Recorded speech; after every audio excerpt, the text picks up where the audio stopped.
जालना से इस वक्त की सबसे दिल दहला देने वाली खबर सामने आई है। एक युवक जो अपने साथ हुई अन्याय की शिकायत लेकर पुलिस थाने गया था, वहीं उसकी जिंदगी खत्म हो गई। जाफराबाद पुलिस स्टेशन के गेट पर शिकायत दर्ज कराने पहुंचे परमेश्वर सोनू ने की पीट पीट कर हत्या कर दी गई। मृतक के भाई का आरोप है कि यह वारदात पुलिस की मौजूदगी में हुई और पुलिस मुखदर्शक बनी रही। आरोपियों के नाम है राजू सुखदेव सोनू ने और विजय सुखदेव सोनू ने। इन दोनों के खिलाफ मामला तो दर्ज हो गया है, लेकिन सवाल उठता है, अगर पुलिस थाने के गेट पर ही जान सुरक्षित नहीं तो फिर आम जनता कहाँ जाए। इस हत्या ने न केवल पुलिस की कार्यप्रणाली पर सवाल खड़े किए हैं, बल्कि पूरे जिले में कानून व्यवस्था की पोल खोल दी है। पीड़ित परिवार का साफ कहना है कि पुलिस की लापरवाही और संदिग्ध अपराधियों की मिलीभगत से परमेश्वर की जान चली गई। उन्होंने दोषियों की तुरंत गिरफ्तारी और संबंधित पुलिसकर्मियों के निलंबन की मांग की है।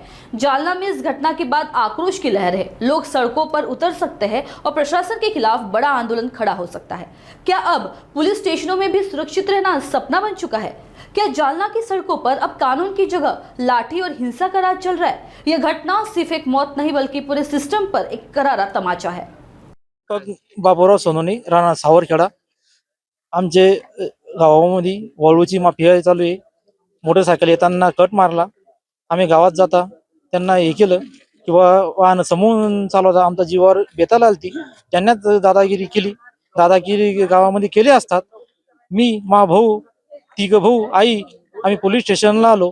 पोलीस स्टेशन मध्ये येता आमची फिर्याद पोलिसांनी घेतली नाही आणि नंतर ज्यांच्या नावावर आम्ही फिर्याद करत होतो ते आले, त्यांनी आम्हाला मारहाण केली। त्यांनी केलीच केली, पोलिसांना बिना आमच्यावरच मारहाण केली। त्यांना खुर्च्या द्यायला टाकलं, आमच्यावर दबाव टाकला। आमच्या दोघा भावाला एका बाजूला ठेवलं आणि त्यांना एका भावाला आमच्या बाजूला ठेवलं। त्यांना खूप मारहाण केली त्याला आणि नंतर मारहाण करून स्वतः ते दवाखान्यात न जाता त्यांनी पोलीस स्टेशन मध्येच खूप मारलं पोलिसांनी भावाला। आणि जे गुन्हेगार आहे त्यांनी बिन आम्हाला खूप मारलं आणि जो मयत आहे मा भाऊ त्याच्या डोक्यात वीट मारले, पोलिसांना बी खूप मारले आणि तो दवाखान्यात गेला मोटरसायकल घेऊन। तिथून पोलिसांनी तिथं पण मारलं सरकारी दवाखान्यात, परत गाडी टाकून आणलं, तिथं परत मारहाण केली, एका रूम मध्ये टाकून दिलं। अर्ध्या तासात पाहिलं की तो तिथंच होईल होता, आम्हाला न कळवता ते पुन्हा रुग्णालयात घेऊन गेले, तिथंच त्याचे हे होईल होती। नंतर आम्हाला जालन्यामध्ये बॉय सिरियस झाला, जालन्याला घेऊन जा म्हणून त्यांनी जालन्याकरता पाठवून दिले।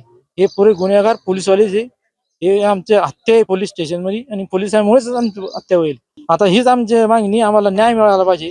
जे आरोपी आहे त्यांना बी सजा झाली पाहिजे, ज्या पोलिसांना मारहाण केली त्यांच्यावर बी खुनीचा दाखल झाला पाहिजे खुनीचा।